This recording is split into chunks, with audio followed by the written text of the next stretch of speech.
Morning, everybody. What Samir forgot to mention was that I'm his permanent understudy when it comes to stand up comedy.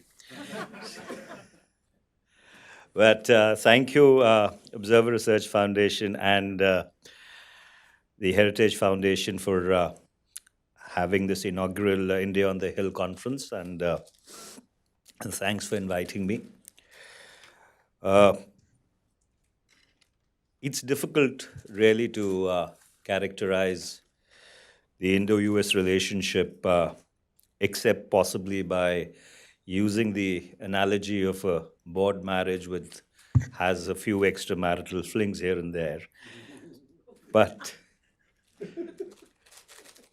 but on the whole, it's been a stable paradigm for the last almost a decade. But this is a story which did not start today. This is a story which actually started 243 years ago when 13 colonies of the United States of America decided to shake the yoke of British imperialism and declare themselves as an independent nation. And in 1791, when the first 10 amendments to the US Constitution were adopted, they, along with the Constitution itself and the other founding documents of the United States as a country, became the shining city of liberty on that hill, which everybody then looked up to or has looked up to ever since then. Between 1776 and 1947, uh, the paths of United States and India did not really intersect. The US was busy building a nation based upon the principles of exceptionalism. And India was in the process of possibly conceiving, conceptualizing, launching, and then succeeding in the first nonviolent struggle for independence, which the world at that time had possibly seen. But it was in 1941, briefly, when their paths intersected. And that was when President Roosevelt actually got Prime Minister Winston Churchill to agree to something very fundamental in the Atlantic Charter. And let me quote the third point of that charter said that with respect to the rights of all peoples to choose the form of government under which they will live, and they wish to see sovereign rights and self government restored to those who have been forcibly deprived of them. And President Roosevelt contextualized that formulation by then later stating in a press conference along with Prime Minister Churchill that I can't believe that we can fight a war against fascist slavery and at the same time not work to free people all over the world from a backward colonial policy. So, in many senses of the word, the push for Indian independence, in addition to being internal, was also extrinsic in terms of the support which it got from the free people of the world, and especially the United States of America. And that process, which began in 1941 with the Atlantic Charter, when Great Britain actually required the United States of America to be able to really even exist as an independent island, finally culminated in 1947 with the independence of India. And we remain grateful to the United States of America for that support, for that push, which not only helped India get its independence, but it also helped in a big way in the liberation of a large number of people across Asia, Africa, and Latin America who in the 50s and 60s were actually able to throw off the yoke of imperialism and colonialism and emerge as independent nations in their own right. But by the time India got its independence in 1947, the Iron Curtain had already descended across Europe. And the Indian leadership of that time was impressed by the socialistic experiment. And so, therefore, as they set about building a new nation which was equitable, which was egalitarian, which would give rights to all, that particular impress or imprint was very reflective in the initial years of our journey as a nation. But however, it is not as if the American influence, and especially the influence of ideas, was missing. Because if you read the debates of the Indian Constituent Assembly, when we sat down as a people to frame a constitution for ourselves, you would see the great ideas of liberty, of equality, which had inspired the journey of the United States of America from 1776 onwards, find reflection in many a debates as we went about conceptualizing articles after articles of our Constitution and giving to ourselves a founding document.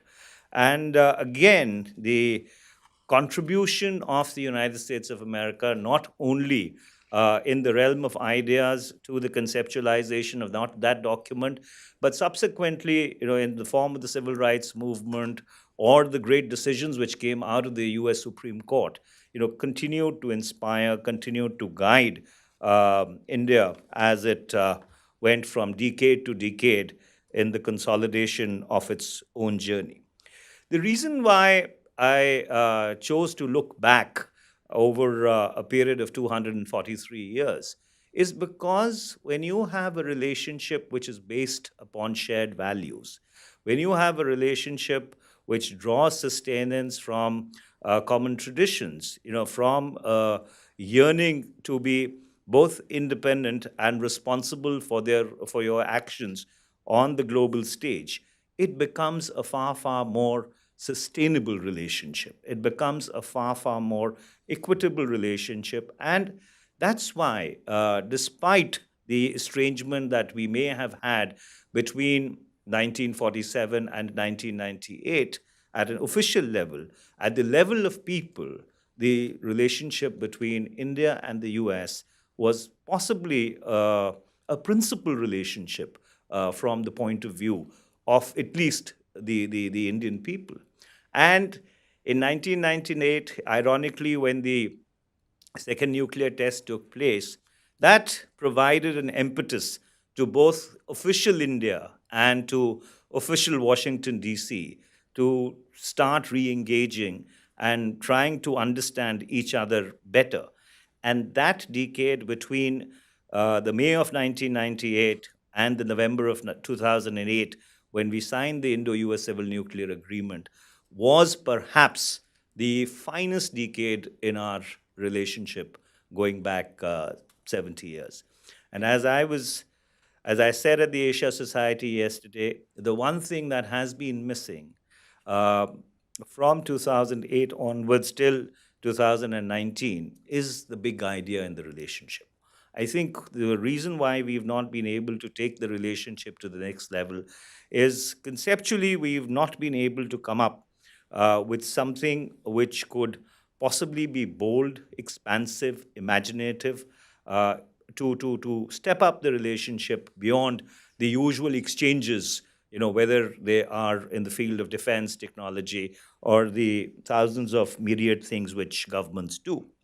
But there are challenges, and we need to be extremely cognizant of those challenges. And I would just like to list out four or five of those challenges and possibilities, which I think will play a role in defining the relationship in the medium term.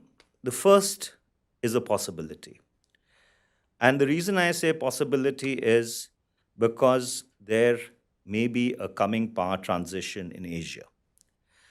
And luckily for both the United States and India, today our objectives with respect to China are actually convergent and our strategies are complementary. Neither the United States nor India seek to contain China or to isolate it. Both nations seek to build a partnership that is resilient enough to give China a pause should it seek to misuse its power. We must jointly continue to persevere. For that, I think, is a critical dimension of the Indo US trajectory, at least over the next 5 or 7 years or 10 years, or maybe even more. The second challenge is, of course, which unfortunately is not going away, is the persistence of violent religious extremism and radicalism, exemplified most clearly by the continuing ISIS threat in the Middle East. Again, this is an area where US and Indian objectives are actually convergent. However, our capacities to cooperate in practical terms are yet to reach their full potential. Neither the United States nor India have been able to come up with good ideas on dealing with very serious challenges to stability in the wider Middle East, which of course has a direct impact on India's own security interests. The recent attacks on Saudi Arabia's oil infrastructure, the incidents in the Straits of Hormuz, Gulf of Oman, and off the coast of the United Arab Emirates in the recent past, and the continuing standoff between US and Iran does not augur well for the region and could set off a wave of instability which could even jeopardize the global balance of power.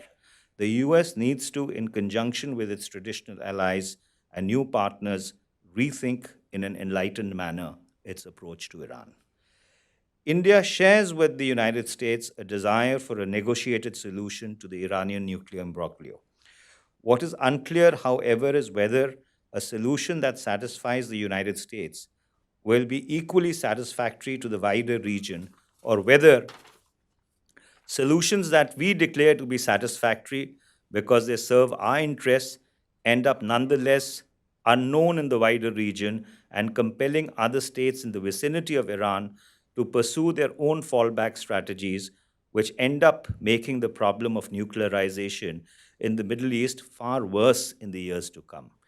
Again, this is not an issue where India has a direct role, but a conversation between the United States and India about the consequences of what an end game in Iran would entail, I think, is long overdue. The third is, of course, the challenge of non-proliferation and the challenge of the provocative use of nuclear deterrence. Both these challenges implicate different actors, especially from the second nuclear age. The challenge of non-proliferation involves Iran, as enunciated above, and the problem of using nuclear deterrence in provocative ways involves Pakistan, whose glide path as a failing state is now even defying gravity and poses a real and present danger to its very survivability. It should worry the world community, for the shrill drumbeat of Pakistani self delusion cannot obfuscate the alarming ground realities of that country any longer. The fourth challenge is Afghanistan and the talks with Taliban. As the US moves through this process, paused for the time being because of continuing violence by the Taliban, it is extremely important that the United States and India consult frequently and transparently because India also has stakes in Afghanistan. And the worst thing that could happen to the bilateral relationship is if India, anticipating the worst, chooses to preempt which what might be an evolutionary transformation of the Afghan problem because of choices that India is compelled to make in order to avert dangers that it foresees on the horizon. India is well cognizant of the blood and treasure that the US has expanded in Afghanistan since 2001 and its impatience and exhaustion with the protracted state of affairs in that country. However, what the United States needs to be cognizant of is Afghanistan's reputation as the graveyard of empires. For history, if it repeats itself, would be an unmitigated tragedy, not only for the United States' reputation as the most influential outside balancer of power in every region of the world today, but the progress that has been made by Afghan society since American reintervention following 9/11. The US has to think through its handling of its impending Amu Darya moment carefully. There's a thin line that separates a negotiated exit from an unconditional surrender. The fifth challenge are the threats to the global commons.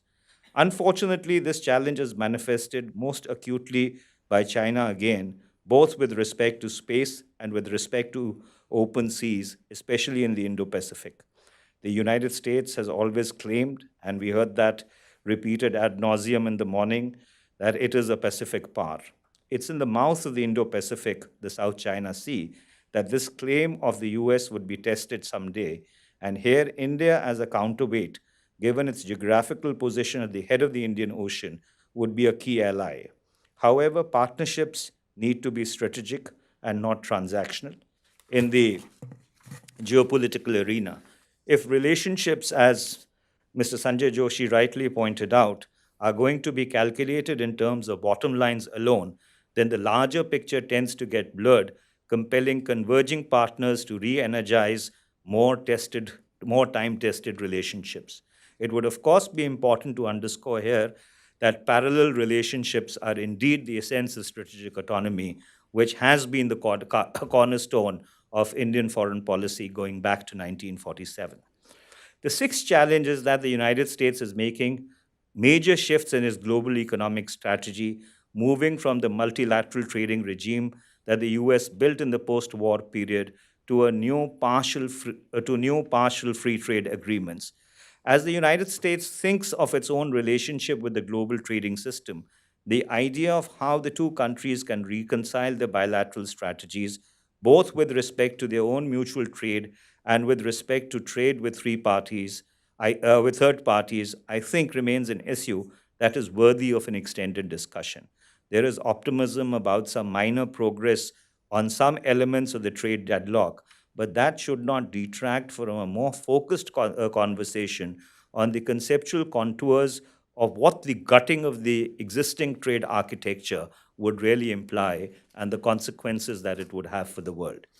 Let me end by just saying that the strategic challenges that I have identified or which were outlined in the morning are not challenges that are going to disappear anytime soon. Their very complexity would compel us to find more platforms like the current conference to work together, for only by engaging, and further engaging can we surmount the hazard of becoming estranged democracies again. May I thank the Observer Research Foundation and the Heritage Foundation once again for convening this conference, and I do hope this would become an annual event in their calendars, which would bring people and policymakers and the policy community from both countries onto a common platform for a day and a half to think through issues of mutual and common concern. Thank you very much.